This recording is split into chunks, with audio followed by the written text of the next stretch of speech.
Audio.etc. is proudly supported by Auto Sound and Security. What up?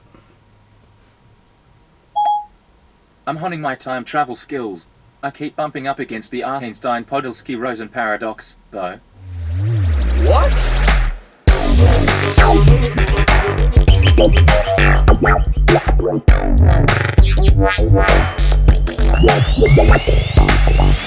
Good morning guys, how's it going? James here from Audio.etc.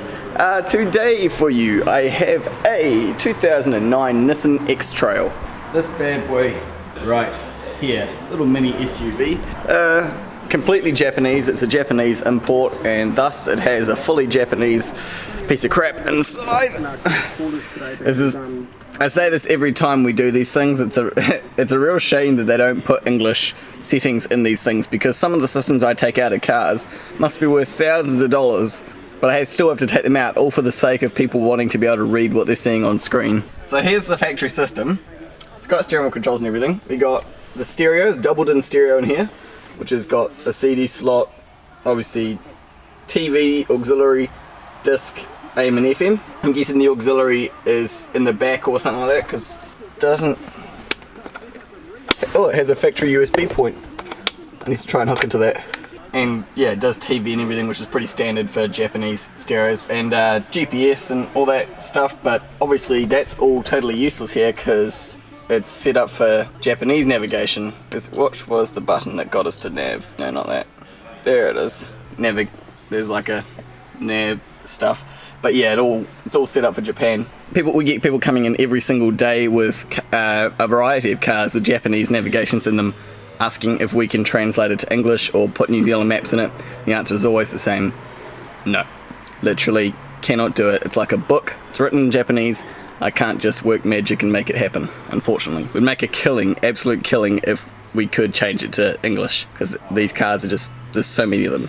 If it hasn't become apparent to you guys by now, after watching my channel for a while, New Zealand's cars are prominently made up of imports from Japan. So there's like, I'd say it'd be 80% imports from Japan at least, and then the remainder 20% is Japanese and European cars which are made for New Zealand or for Oceania or Australia or whatever you want to say. You know, just means that it's got the right tuning frequencies and everything and maps and stuff on it. And then of course there's, like, you know, proper overseas imports from the UK and from America and things like that. But 80% of the cars on New Zealand roads would be Japanese imports. Most of them are okay, like the Toyota Corollas, and you can swap it out and stuff, but there's always a few out there that are like this, where it's quite involved. But anyway, interesting thing about this, so it's got, now I'm gonna need to, so it has got a reversing camera. Very foggy image, but it does have the steering lines which adjust when I turn the steering wheel. There, rear camera, old and foggy. And not only that, it's also got this button here which you can push on the stereo, and it displays the wing mirror one that's on that door. That just because I got that door open at the moment. There's a wing mirror camera which she really likes. There is the wing mirror camera. As you can see, it's actually like part of the molding. It's a proper factory upgrade. Steering wheel controls, up, down, enter, back, focus. Voice control / phone button. That's just one button. It looks like two though. Volume up and down and source. We should be able to get those going. And I don't think there's anything else. Oh, and I did mention this before. It's got this factory USB port in there. And I'll show you what stereo I'm doing. It'd be good if I could hook that stereo up to that.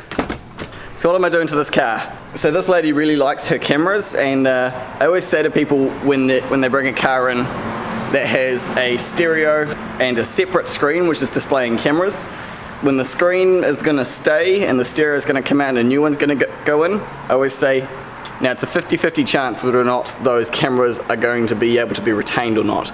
Because some cars, they're totally separate systems, like yes, they might be powered off the stereo power, but that's easy enough to fix up ourselves. But some stereos, the signal for the cameras actually goes through the stereo and then out to the screen via a data wire. And some of the video signals even come into the stereo either in digital form, which we can't interface with, or like if it goes to a module box and then out from that module box to, imagine this, like, so two camera video signals go into an interface box, a module, somewhere hidden under the seat or under the dash, and then data wire goes to the stereo. That's where the cameras are in, we can't interface with that. And then it'll go with another data wire from there to the screen, just like a straight on its own bus wire. And so that's a good situation when we can't really interface with the cameras.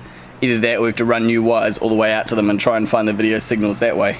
That, or like I say, sometimes the screens themselves are completely independent and they actually have the video signals going into them, which usually means that we can, either grab them for the new stereo or retain them, or it just means that it keeps going even when we pull the stereo out. But I've told this lady that I've got a good feeling that those cameras aren't going to work when I pull the stereo out, purely because of the fact that this button here is the button for the side camera, this blue one, and because we're pulling the stereo out, obviously we're not going to have that button anymore, so how would we activate the side camera? So here's what's happening. She really likes her cameras, and I couldn't think of a better stereo that deals with multiple cameras than the Alpine ILX-702D. So if you've ever seen one of these stereos installed, these actually have a setting in them where you can turn camera selector on. Alpine make a module which can take up to three of their Alpine style direct cameras, and then you can run an Alpine direct wire from that module out to this. So it's essentially the Alpine aftermarket version of what's already in there. It was either going to be that or the Sony XAV AX200 BT, which has 3 camera inputs, but it's a bit more simple, and she wanted something a bit fancier and nice, so we're going for the Alpine version. So that's the plan, but the only issue is with today that we don't have the camera selector module or any of the Alpine cameras. It's a matter of our suppliers not having that sort of stuff in stock or not being able to get it to us in time. So at this stage, all I'm doing is the Alpine stereo. I'm replacing the factory stereo that's in there. Whether or not the reverse camera stays or not, I'm not sure what's going to happen. We are going to get the stereo controls going. I'm going to do a Access ASWC1 because Alpine still haven't put a built-in stereo control decoder in them. I don't know why. Everyone else has. I don't know why Alpine hasn't. But anyway, so I'm doing the stereo controls and the stereo today, and then the cameras are going to get tackled at a later date with the Alpine camera module device thing. And yeah, we'll be having a camera on the wing mirror here, a camera on the back, replacing the back one, and a camera on the front somewhere. I don't know where yet, we'll tackle that on the day. And I don't even know how I'm going to do the camera on the wing mirror here, because this one really nicely integrated into the car. It's in the factory little molding. But we'll tackle that on the day. I might even end up keeping that camera, but soldering on the wires and tricking it into going into the Alpine box. I don't know what I'm going to do. Anyway, that's what I'm doing today. I'm installing a stereo with stereo controls into this Nissan X-Trail, and yeah, that's where we're going today. Pretty sure this dash is one of those ones that literally just pops off. Oh no, there we go. Oops. Oh, it's touchscreen as well. I didn't even know that. Look at that. Lol. That's right. Now this dash does have some security. You just got to unpop it first, and then it's got these funky little clip things in the middle that you got to take it out on the right angle. You got to go up and then out and then down, and yeah, these things, they just make it a bit trickier to get it out straight away. But it's alright. Ignition is definitely off. Yep, hazard light button works. Yep. I've already tested everything, made sure the AM is going, the stereo controls are going, the heater's all good. Now we can take the stereo out. And look, it does have a band expander. Okay, this is where we find out the deal. Here's the side camera. Now these wires are all quite tight. Now I wonder if this one here is the USB, because that looks like a funky looking USB plug. Oh wait, oh Jesus. Now there's wires literally jumping from the stereo up to here. If I unplug this. Oh okay, that took away the parking lines, that's interesting. Okay, so what that has done, unplugging this little port, is completely disconnected it from all the stereo data, but the camera still goes, but the lines have gone away. So if I plug it back in, the lines are back, and the stereo information is back, so that's interesting. I wonder what, unplugging this one. I need to hit the ignition on actually, because I need to be testing things as I go. Need to test reverse, see what I'm losing when I unplug things. So that one we've got reverse, but no video signal. I wonder if the video signal is in there. Either that or the power wire for the camera is in there, and it's on the same wires as well. Look at that. Okay, so that plug there is definitely for the cameras in some way. It could either be power for it or video signal. It could easily be data as well. Oh, and that's why also has the tuning lines for the back camera and tells it what to overlay. 20 minutes later. Okay guys, so I had a real good play around, tried to get a good idea of what all of these plugs do. Not that it's really important since I am putting new cameras in eventually, but I thought I might as well just have a look and see if I found anything that was of any interest or use. But anyway, this stuff is all factory. What an absolute mess. Can't wait to try and put the ILX-207 in here, which has heaps of things falling off the back of it. But anyway, what I need to do now is first of all tidy up this horrible mess, because you'll see there's some Pioneer Carrozzeria crossovers cable tied up in there. So obviously they've replaced the front woofer and tweeter and put the crossovers in here because they didn't know how else to wire it up. So what I need to do is start by tidying up that tweeter and input wiring with some solder as opposed to these awful scotch locks, because I just won't be able to sleep at night if I send this car out with those things in there. It'll just bug me. And then what I need to do is some more testing and figure out exactly which ones of these plugs I need. Obviously I need the main one for everything, but then I need to find the steering wheel controls and the USB port more than anything. There is, as I said, the USB port in here. I just need to do a continuity test and try and find which plug that is. Hopefully it's all on its own little plug. Maybe it's this little 5 or this, what, how many pins? There, that's 5 pins. That might be the one there. Hopefully it'll be something like that, and it won't be built into one of these massive ones. Because I don't have any direct USB adapter leads, unfortunately. We don't really stock that sort of thing, but I do have plenty of USB male leads with wires coming out that I'll be able to solder onto the correct wires as long as I can figure it out. So that's what I need to do now. I'm just going to go through and do some testing. I worked out that this big one here, when I unplugged this one, the cameras didn't go away, but it went to a blue screen. Whereas when I unplugged this one here, when the cameras completely went away, like you couldn't even get to the cameras.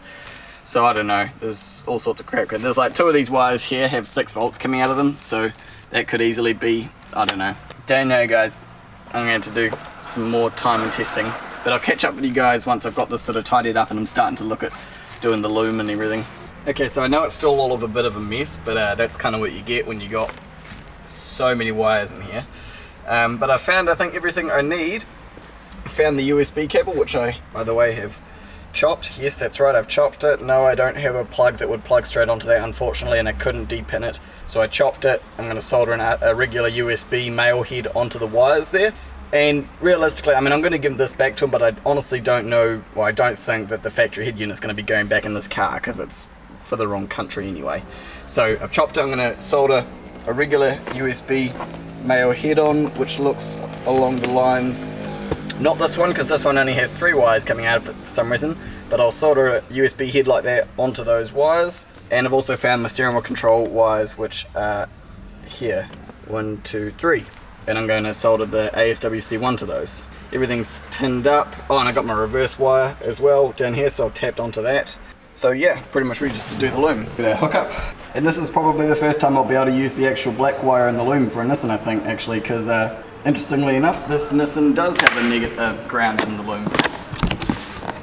Alright, let's open this up. All the manuals and stuff in a big bag of goodies. Okay, the trim, GPS aerial. I know where I'm going to put this. This here is the factory GPS aerial, which was mounted on this plate thing up behind the stereo. And so I'm just going to mount the aftermarket one straight on that panel and bolt it back on. So that'll work well. Main harness, USB lead that we're not going to need, RCA outputs, microphone, this funky loom which has the steering wheel remote input and the auxiliary input on it. Oh no, the microphone input is on it. And then it's got a whole bunch of Alpine remote input things. And this one here which has the camera inputs and aux input and that sort of thing on it. So many looms with these stereos. Sometimes, like, I don't know, I honestly prefer the wires all just be mounted straight onto the back of the stereo. I find it way easier rather than having to deal with all these looms and get them out of the way when you're trying to put the stereo in the dash. Now theoretically, I could just plug these straight onto there, but that's gonna leave a lot of excess wire that I don't need, and it's really messy, and more than one connection is more than you need. So I'm going to chop all of this off, chop this loom shorter, and solder it straight to this. There we go. Got the loom made up, everything's attached, including the ASWC wiring harness, although you notice that I haven't fully loomed this all up yet because I'm still not 100% sure what wires I'm using, but and I'll explain that in a second. But yeah, we've got our aerial adapter, main harness, that little pigtail there is the reverse trigger input. On Alpines it's orange-white, and then that one there is the female remote crimp output, but we're not using that, so that's just going to stay there. With the steering wheel controls thing, what I was just saying about how I don't know what wires I'm using, the reason for that is because so when you do an ASWC1, you can, if you don't already know just off the top of your head, you can go either through their website's catalogue or their little book, which has a whole bunch of cars loaded into it, and neither their website nor the book has the X-Trail in it at all, so it must be a regional thing. So what I do know is that they are resistive based steering wheel control wires. I found that out by knowing that it's a Japanese car and testing it and finding the wires and proving it. So what I've been doing is looking through the book here at all the different Nissans, different types of them, and I would say 80% of the Nissans in this book use pins number 5 and 2, which are grey, red and white, green, which are two resistive wires. There are some other resistive wires in that loom, which is why I've left them out. In case those two wires don't work, then I can try other pairs. Fortunately, the company that supplies these to us has a technician there, and they were kind enough to give me some little cheat codes to let me know what wires were what wires were CAN bus resistive and all of that, and most of the wires are resistive. The only ones I've cut so far are the two CAN bus wires down very short there, the pink and the blue pink and all that. So what I'm going to do now is I'm actually going to pre-program my ASWC. Don't know if you guys have ever seen anyone do this before, but a while ago Access came out with an app that you can use on a smart device and plug into the Access module and pre-program it. So I'm going to do that now. So here I've got my really old ancient Samsung tablet from back in 2012, which is going very, very slow, but it does do the job. What I need is this little adapter, which converts like the main harness for the main plug for the Samsung, which looks like an old iPod plug, to a female USB, and then it's just a female USB to a micro USB. And if you open up this cover on the ASWC, just be careful when you do it. You sometimes have to take it all the way out because the plug can get in the way. You'll see in there is actually a little micro USB port. So now I go into the app, which is here, Access Updater, if it's going to open it. Here we go. Here's the app, and we want SWIC settings. You're not connected to a circuit board, that's fine. So if I now plug in with that, and I'm pretty sure I don't have to power this up. Like, it's been a while since I've done one of these, but I'll have a look here. My plug is really fat, so it barely fits. There we go, I got it plugged in and it's flashing red at the moment, no power on. Yes, we want to allow this, okay. Now, what we want to do is choose what radio we're using. So, we're using Alpine, which is number 7. Now we've got up here map buttons. Over here, okay. So this doesn't let you do like a learning system like the Pioneers, but what it does allow you to do is rewrite certain commands. Like you can make volume up, do whatever you want. And you just swipe across, so you got the radio, it's an Alpine there, car details. I don't think I can set the car details from here, but what I want them to do is all the same thing, but we've got dual assign. So you can see they've already got dual assign for seek up set to preset up, and the one I'm looking for, because in this car there is this button here with the voice control and phone button on it, and I want to dual assign those. I wonder if I can do that. I want to press it once to be pickup and hold it to be voice control. So I want to set, I could try setting this one to off hook. So now push to talk equals off hook if you hold it. I think that might be what I'm trying to do. Sometimes you do have to, like, you know, do some testing and then re-plug it back into this and remap it if it's not quite working right. But it's good that now we've got the, you know, ability to remap certain buttons without having to go through that horrible long process of trying to map the buttons manually, because on these they're really, really hard to map manually. Okay, that's cool. So that's all set. Currently push to talk Set the volume up, we want that to be, oh here we go, on hook is here. On hook, it's fine, here's the off hook button, we want off hook to be off hook. Oh right, it was right below, I just didn't see it. There we go, I think that's what I want. Volume up is volume up. Why are these all set to volume up? We need mode source to be mode source. Preset up needs to be preset up. Preset down needs to be preset down. Mute. I just need to go through and make all these what they're meant to be. Okay, now I click write to ASWC.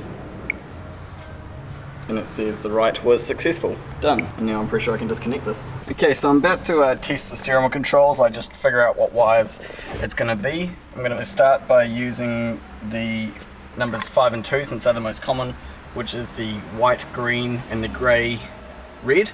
I'm going to try soldering them onto these wires here, which are orange and purple. Lavender, or whatever you want to call it. We shall just try and see if we get anything. And also, what's the coding procedure? Most of these Nissans, the coding procedure for these with 5 and 2 is hold volume up.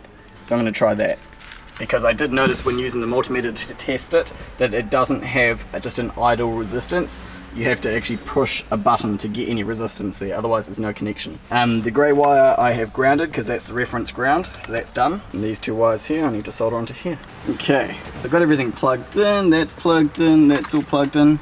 Let's turn accessory on and see if we get anything. That's flashing, I need to hold volume up. Okay, we got 1, 2, 3, 4, 1, 2, 3, 1, 2, 3, 4, 5, 6, 7. Okay, it's gone solid red. That usually means with these that it's worked. So if I click OK on here, yeah, okay, whatever. Volume up. That's working. Source. Source isn't working. Those aren't working. None of that button does something, but I don't know what it's trying to do. Okay, so we've had volume up, but we haven't had anything else. So I'm going to try doing now is swapping these wires around and see if it makes a difference. And I need to relearn the SWIC, because sometimes there's a difference between key 1 and key 2. That's gone solid, so it apparently has worked. Volume doesn't work. Mode doesn't work. Oh, that's going through the presets. That's voluming up. That's working as source now. So we're not really having huge success. I need all the buttons to do something before I can start trying to reprogram it. Might have something here. Volume up works, volume down works. Source works, seek up works, seek down works. That is trying to do something. It's making a wong sound. So it's recognizing it. And that's not doing anything. That's the closest I've got. That's using the grey blue on the purple wire and the grey red on the orange wire, because I tried it the other way around and got nothing, but this way around we've gotten the most we've gotten so far. The only button that's not trying to do anything is the return button on the steering wheel. I wonder if I need to connect a phone to this Bluetooth and see if that voice control's working, and I need Grant to answer me or call me. iPhone paired successfully. Okay, let's try holding the voice control button. What happens if I push it? Nothing. What happens if I hold it? Nothing. Okay, so pushing it and holding it doesn't work. I need my phone. I need the landline. Call James. Let's see if the button answers the call. But so far this is the best setup. Okay, it's calling. Push the button. Call ended. Okay, for some reason... Oh, has that gone to voicemail? No. For some reason this button here, when I push it once, I get like a wong sound, as in like, no, that can't work. And when I hold it, nothing happens. But when I push it, when I'm making a receiving a call, it hangs up. So my guess is that the ASWC thinks that is the hang up button. So I'm going to try reprogramming the hang up button to the pickup button and see if that works. Yeah, we'll try that. But yeah, it's looking good so far. I've got... Oh wait, I wonder what this does. Does that do anything? Because you can click this, it doesn't do anything. I prefer pushing to be presets and holding to be seeking, because it's the other way around. If I push it once, it seeks up, but if I hold it, it goes through the presets. So I need to kind of swap those around somehow. Just going to take a wee bit of fiddling with the programming of this, which is going to be a lot easier now that I've got an app to do it. So that's good. But yeah, it's working good now. So we got the grey wire soldered onto the ground, and then we've got grey blue on lavender and grey red on orange. 2 hours later. Okay guys, I've been playing around with it for probably a good couple hours now. So she's just trying things over and over again, see what I can get to work and what I can't. And there are definitely going to be some trade-offs. So I think we're still right by doing the Alpine one, because I was just saying to Grant how I reckon if I was putting a Pioneer Z5050 in there, or an 8850 if they were still in the running, I could just wire that straight to it, no module needed, and all of those functions would work absolutely 100% perfectly. Even the dual functionality of the buttons, and even possibly the enter button and the return button. That way you'd be able to navigate menus and stuff. But the Pioneer don't have the ability to do all the multi-camera input, which this Alpine does, which is what we're hoping to do in the future. And honestly, I think this lady cares more about the cameras than the steering wheel controls. Grant pointed out that not everyone is as OCD as me, and my car, it would annoy me a wee bit, but I think most people are probably going to be alright with it. So what I've got going, I might just turn the ignition on to stop that beeping for a second. And once that motorbike leaves, so I got this up and down working. At this stage, if you push it up or down once, what it does is it seeks up or seeks down in stations, or skips song if you're on your iPod. If you hold it, not for a long period of time, but if you just hold it for like an extra half a second, it goes through the presets. I'll show you all this once when I've got the stereo in the car as well, showing you how it works. But all you have to do is hold it for like that much, like that extra half a second, like one, and it goes through the presets on the stations. If you hold it just constantly, nothing happens, it just goes whoom. And I did have it the other way around, where I was able to just push it once, like just flick for it to be to preset up, and then hold it for seek up. But what I found doing that was, for whatever reason, when I did that, I wasn't able to skip songs on my phone, either on Bluetooth or CarPlay. So that was weird, so I swapped that back to normal. Still haven't been able to get anything out of the enter button or the return button. It's not a matter of the wiring, because when I did my testing I found that they were giving off a resistance. It probably just means that the module doesn't know what they're meant to be, and it just ignores them. So I can't get that button to do anything, or that button. This button is working. I've gotten it working where, it's interesting, factory, the module thought that this was the hang up button or the on hook button. So I swapped it around, so now it thinks that factory, this is the off hook button, where you just push it once to answer the phone, and if you hold it you can get voice control. But another weird thing is, if you hold it when you're just got the phone connected over Bluetooth, it goes whoong and fails. But if you have your phone connected with CarPlay, Siri works fine. So I don't know what the deal with that is. And it's not a matter of the Bluetooth voice control not working, because look, if I just click the voice button, it goes straight to voice control. So I don't know, so I don't know why that button will only do voice control on CarPlay and not over Bluetooth, but that's what's happening. Volume up and down has been working the whole time, and volume up and down on the access modules you can't modify in any way. I wondered if maybe I could make holding volume down mute, but you can't, unfortunately. And the source button is just skipping through the sources, so that's all working. So, a bit annoyed that I couldn't get this button to do anything, or this button to do anything. Even if I was able to reassign them to other functions, that would have been fine, but that's as good as I'm going to get it. Like I say, if I did a Pioneer, it'd probably be all working about as good as factory gets, but then we haven't got the multi-camera thing, so it's a trade-off. So yeah, there we go. I'll show you it all again once the car is once it's in and back together, I'll show you it all working. But now that that ordeal is over, I can continue with the looming, which I've almost finished with. I can mount up the microphone for Bluetooth. I can mount up the GPS aerial and the factory location. And then the only other thing I have left to do is solder on a male USB head to the factory USB point, and also test to make sure that that works over CarPlay and memory sticks and everything like that. Because that's one thing I wasn't able to test in my initial factory testing, because I didn't know how to navigate that Japanese stereo. So yeah, that's where I'm up to, guys. Making good progress. Slow progress, but I'm free all day, so what's the rush, right? Right. Let's do this GPS aerial real quick. So the factory GPS aerial, this bad boy right here, this was just literally, you can see it's got like a great big plastic housing, and this has got clips on the side. This was just like snapped into place like that. The Alpine one doesn't snap into place, but it does come with a nice adhesive on the bottom, so I'm just going to stick it straight on like that. And I just bent this in the vise a wee bit as well, because I noticed that with this in the factory position, the GPS aerial was like that kind of, so I just bent it a bit more so it's a bit more flat, and that's going to hopefully help with the reception a wee bit. Usually with GPS aerials you want them to be as you know, parallel with the ground if you can, you know, just as flat as possible. There, cool, easy peasy. Let's take this into the car. This just sits up there like that, and then I do that screw up with my handy dandy screwdriver and screw there like that. There we go. Nice. Factory location GP serial. Oh, sorry, I didn't realize the focus was out. Now that wire is just gonna run down. I'll probably just bundle up the excess up around there somewhere, and then I'll run it with the aerial. Or actually, maybe I'll run it along to the factory loom point, because this clips straight into the back of the stereo, whereas that goes to a fly lead. Okay, let's loom that up. Okay, there we go. GPS is all loomed up, starting to look nice and messy and heaps of wiring everywhere. That's what we love. Microphone's done as well. I did that just now. I mounted up there just in the standard aftermarket place. Even when there is a factory microphone hole, no, I don't put them behind these, no matter what sort of car it is, every single time. Now, because I used to do it, I used to put the aftermarket microphones mounted as best as I could and sealed off behind these factory microphone ports, no matter what style it was, and every single time I did it, it resulted in really bad voice quality for the listener on the other end of the phone call.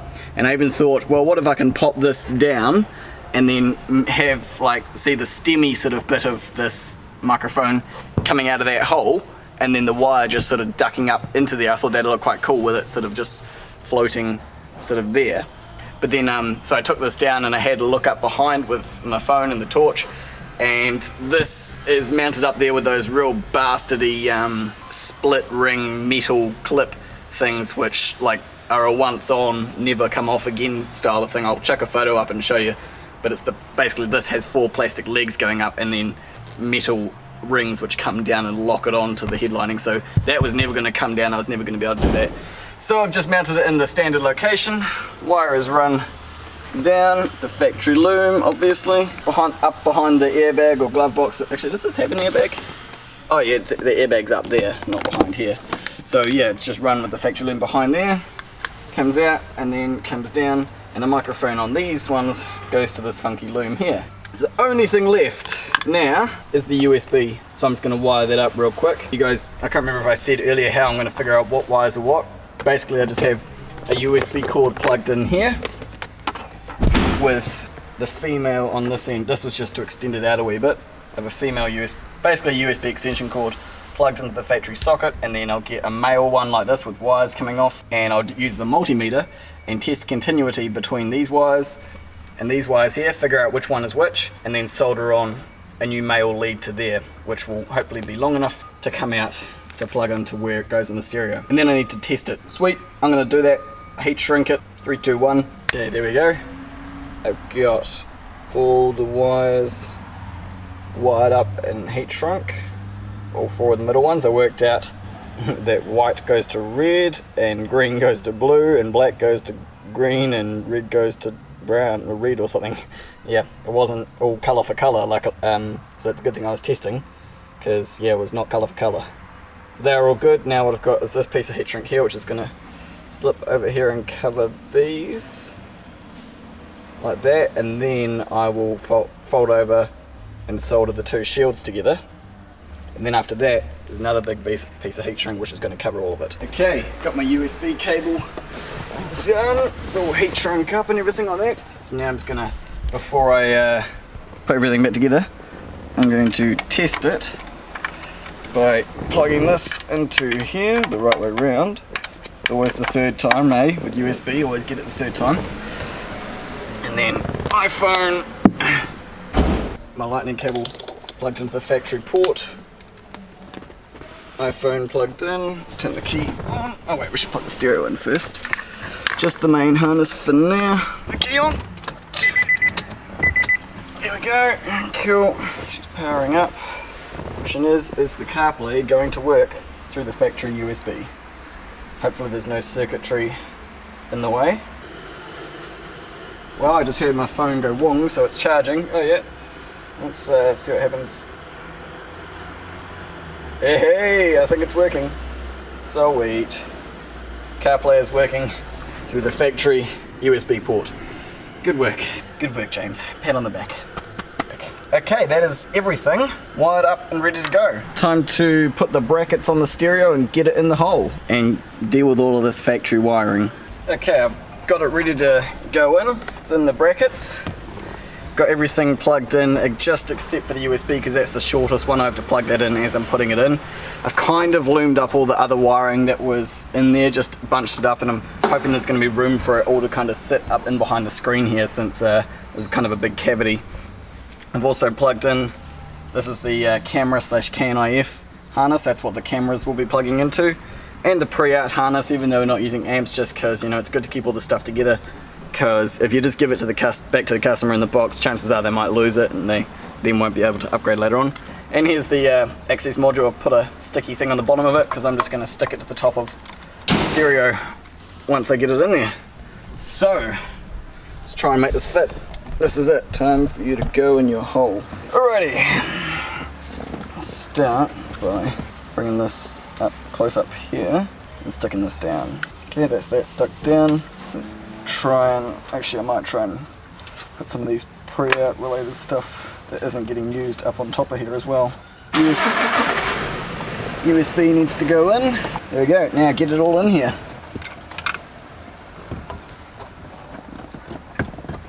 How far will it go before it has resistance?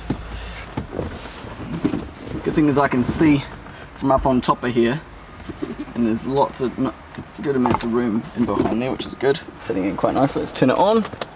I also need to check and see if my reverse trigger's working. Pretty sure it will be. Hey, this is the first time this has come up with me being able to adjust this. I wonder why that is. Maybe the GPS has to be plugged in. Phone just went wrong, so it's plugged in. Oh, it's going straight to CarPlay. There we go. Just go home. Now I need to just check and see if my camera trigger is going to work. If I go to System, Camera Select, Rear, Close. Now I put it in reverse. Yep, that works. But I can turn that back off now because we haven't got a camera turned on, connected at the moment. Eventually we will do this thing where we choose camera select. In fact, I'm going to click that on now so I can show you guys what it's going to look like in the future. So we'll just leave that like that as it is. Check the steering wheel controls are working. Okay, volume. And it's working. Push once and it seeks up.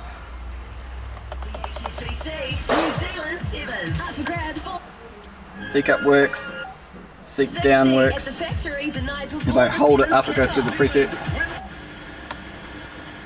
See, like if A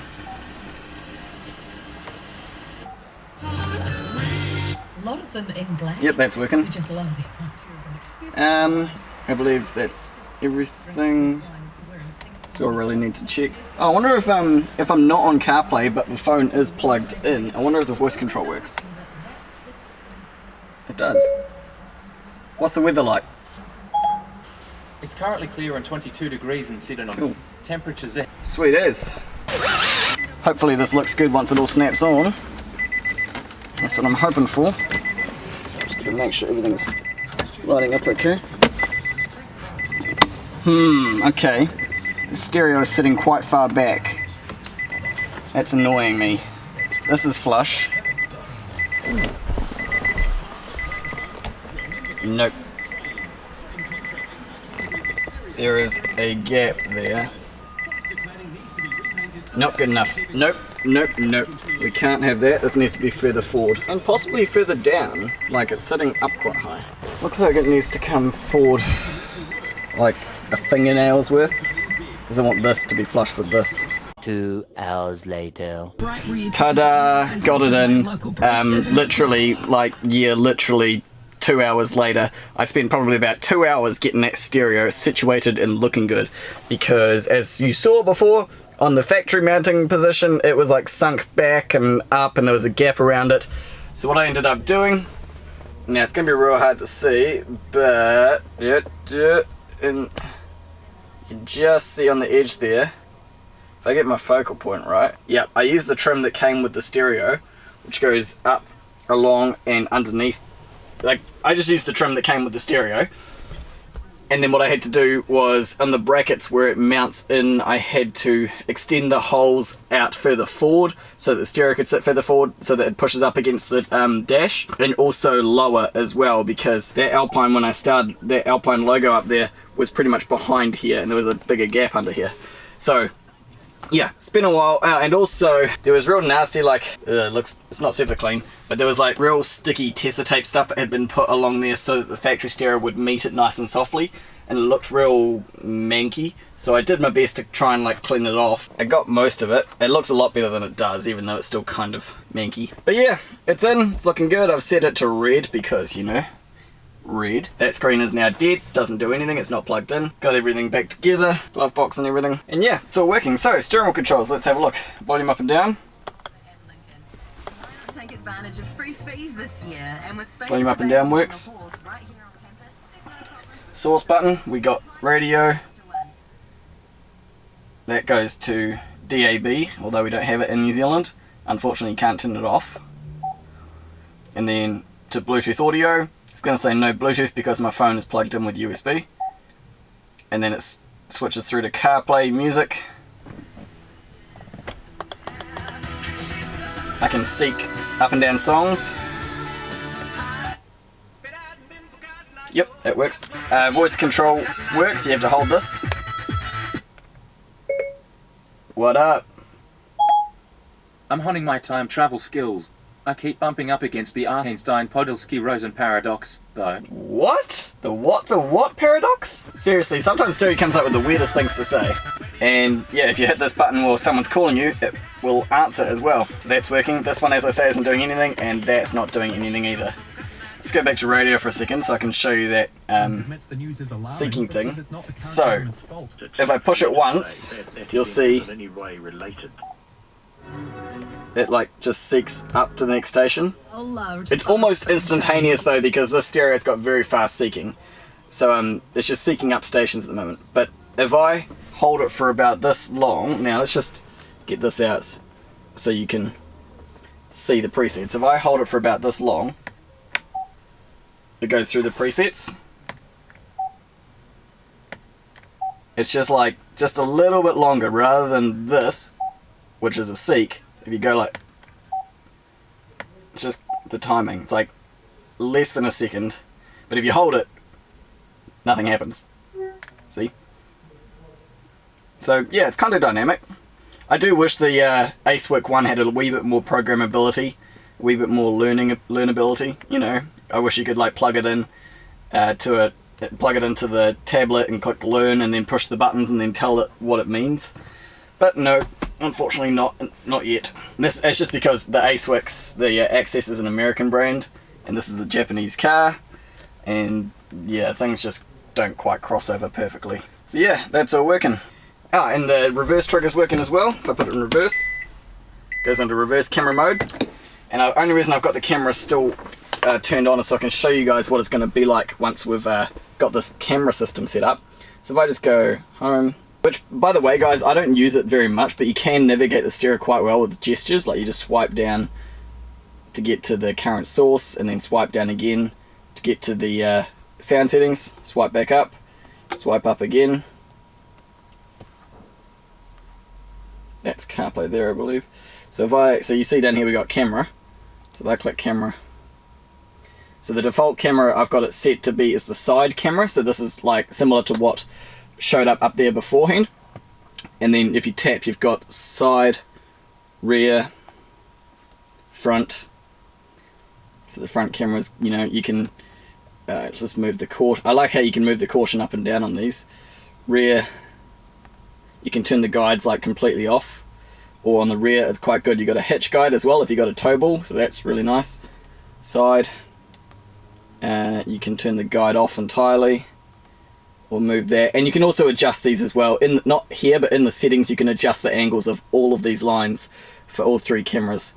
So when we do get that all set up, it's going to be really, really good.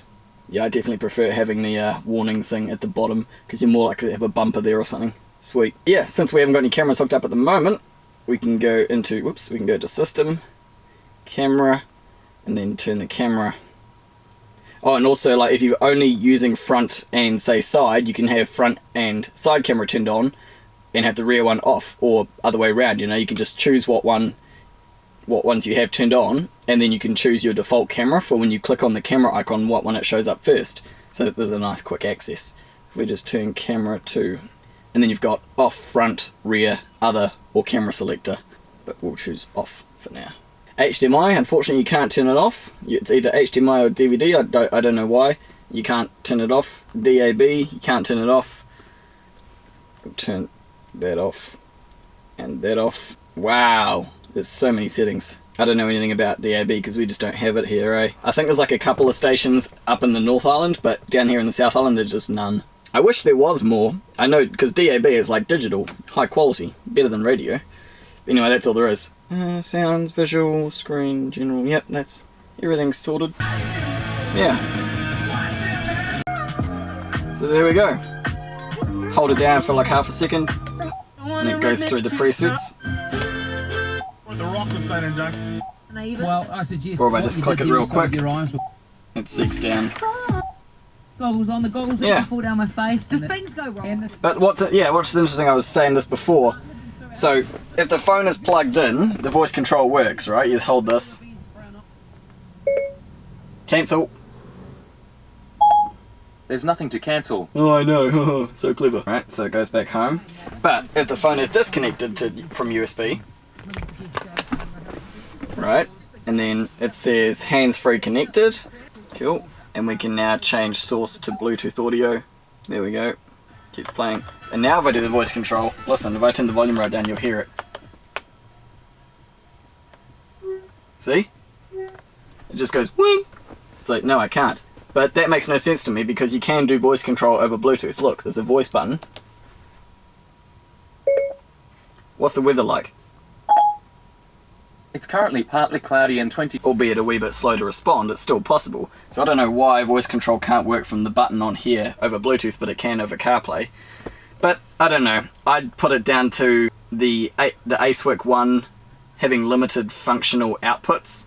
Like, I think it's a wee bit like steering controls are getting a bit more complex these days. I think they need a few more outputs built into them. And also the Alpine, you know, it just, who knows, it could be something in the stereo.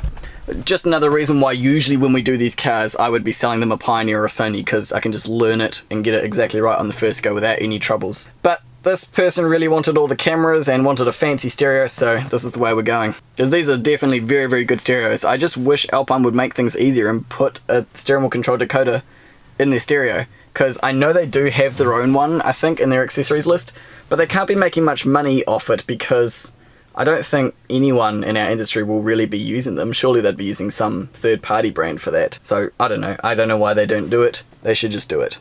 But yeah, so that works. Steering wheel control works. Factory USB port works. I'm quite proud of that. About that. That works really well. That's little. It's spring-loaded. Oops. There we go. So that worked well. Yeah. Done. Yeah, I know the keys in the car. So for the cameras in the future, what I'm probably going to do is, now Alpine do make the fancy multi-view cameras, which are around about $700, but she didn't want to spend that. She thinks $399 for an Alpine camera is exorbitant enough, which it is. It's very expensive. So we'll be putting just a standard Alpine camera, I would say, up in this factory location here. That one will come out and the Alpine one will go in. And then I'd say a standard Alpine one will go on the front somewhere. Not 100% sure, but I've got a feeling if it'll fit. So there's a back wall in that one, but there's a hole that goes all the way through there. So I think I would like to try and mount it in here if I could. Since this is completely blacked out, a little camera in there might not be too bad. Either there or under somewhere, I don't know. So I might put it there. And then for the wing mirror camera, this is the one I'm really not sure what I'm going to do. Definitely not going to be an Alpine camera because the Alpine ones are so big and bulky. I think I might try and retain this factory camera if I can and use that, and I'll just figure out what wires are what voltage it runs off, wire that into the multi-camera box, which will be inside somewhere. So that's what I'll do for that. But yeah, it's going to be really interesting once that's all good and done, and hopefully she should have no excuse for crashes. So that's today's video, guys. I hope you've enjoyed it. It's something different, and obviously this project isn't 100% complete, so make sure you stick around or subscribe to the channel if you haven't already, so that when I upload the video of doing those cameras, which will hopefully be within the next week or something, week or two, then you'll be notified of that, and we'll see what you guys think then. Anyway, thanks for watching today's video, guys. Hope you enjoyed it. Choose to be happy, and I will catch you in the next video. Kite Ano.